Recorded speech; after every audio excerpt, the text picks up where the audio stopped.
اور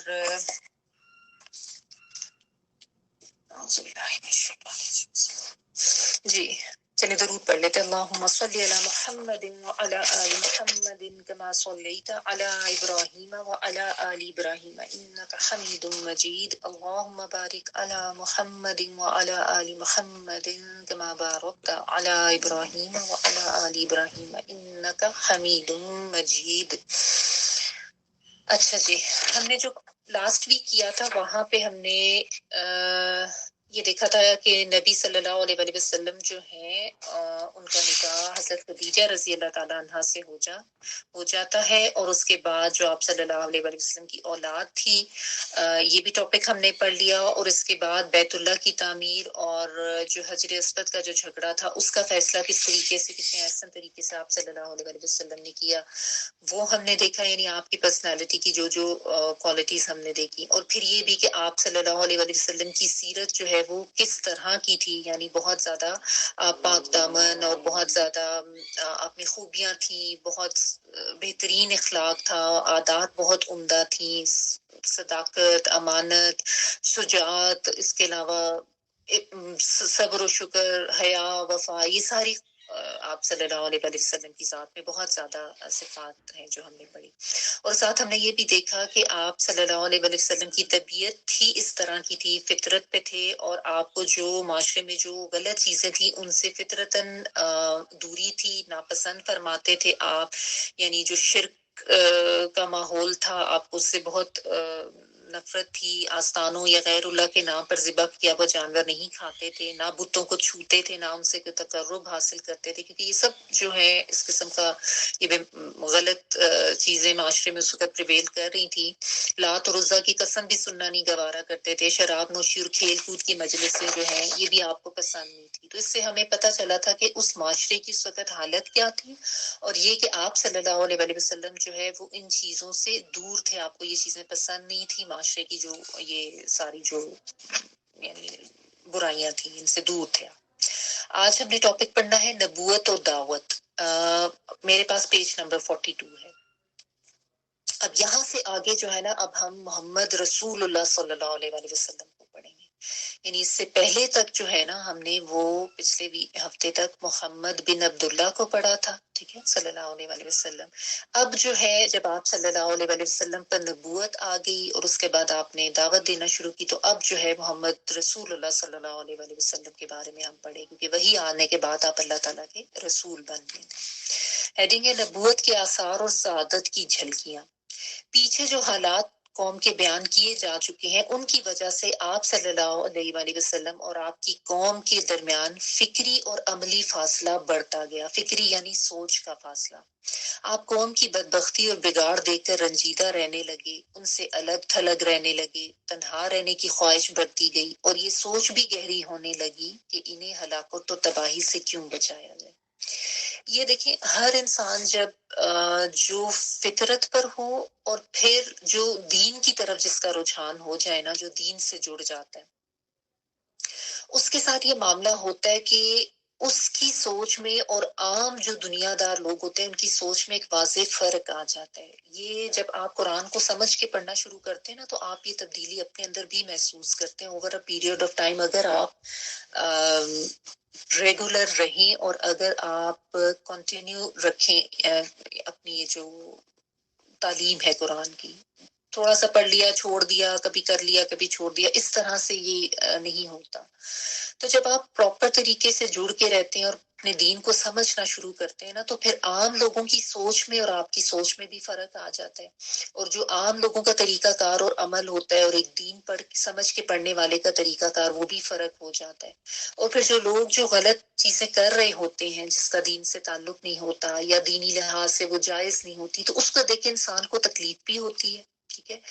اور انسان یہ بھی سوچنے لگ جاتا ہے کہ ان کو کیسے سمجھائیں، ان کو کس طرح سے راہ راست پر لے کے رہیں. جب انسان خود سمجھ کے پڑھتا ہے نا قرآن مجید، تو آپ سب نے محسوس کیا ہوگا کہ آپ کا دل کرتا ہے آپ اپنے ہر ارد گرد کے بندے کو کہیں کہ اس سے جڑ جاؤ، اپنے بہن بھائی رشتے دار بچوں کو. اتنی انسان کے اندر یہ تڑپ آتی ہے نا کہ یہ تو اتنی اہم چیز ہے کہ سب اس سے جڑ جائیں، سب اس سے جڑ جائیں.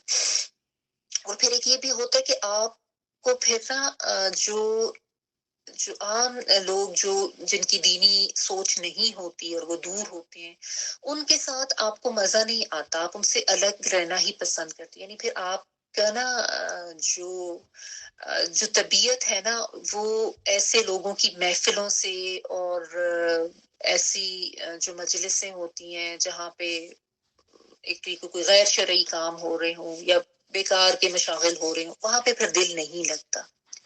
تو یہ اللہ تعالیٰ کی طرف سے بھی ایک خاص انعام و اکرام ہوتا ہے. جو بھی دین سے جڑتا ہے صحیح طرح سے، اور اس کو یعنی اس کا شرح صدر بھی اللہ تعالیٰ کر دیتے ہیں اور پھر وہ پہ عمل بھی کرنے لگ جاتا ہے نا.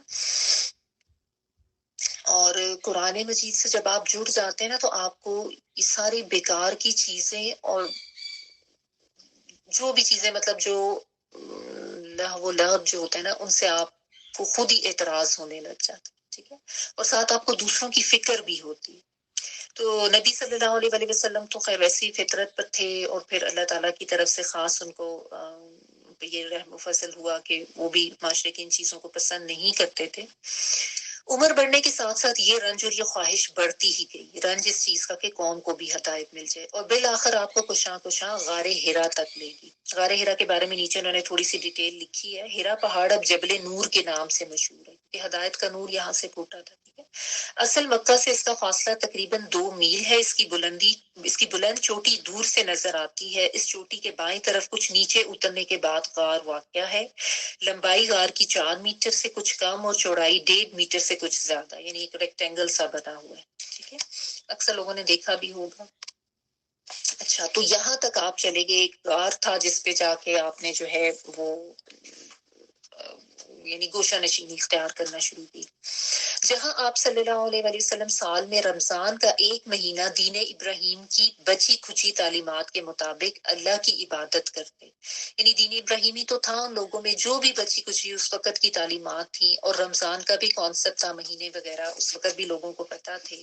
تو جو بھی تعلیمات اس وقت تک رہ گئی تھی اس کے مطابق اللہ ہی کی عبادت کرتے تھے. یعنی یہ آپ کو پتا تھا کہ ایک ہی اللہ ہے، باقی یہ بت وغیرہ جو ہیں یہ سب غلط ہے. مہینہ پورا کر کے صبح مکہ تشریف لاتے اور خانہ کعبہ کا طواف کر کے گھر کی راہ لیتے تھی. آپ صلی اللہ علیہ وسلم کا آہستہ آہستہ ایک معمول بن گیا تھا. 3 سال تک آپ صلی اللہ علیہ وسلم کا یہی عمل رہا تھا. ٹھیک ہے، 3 ایئرس تک آپ یہی کرتے رہے.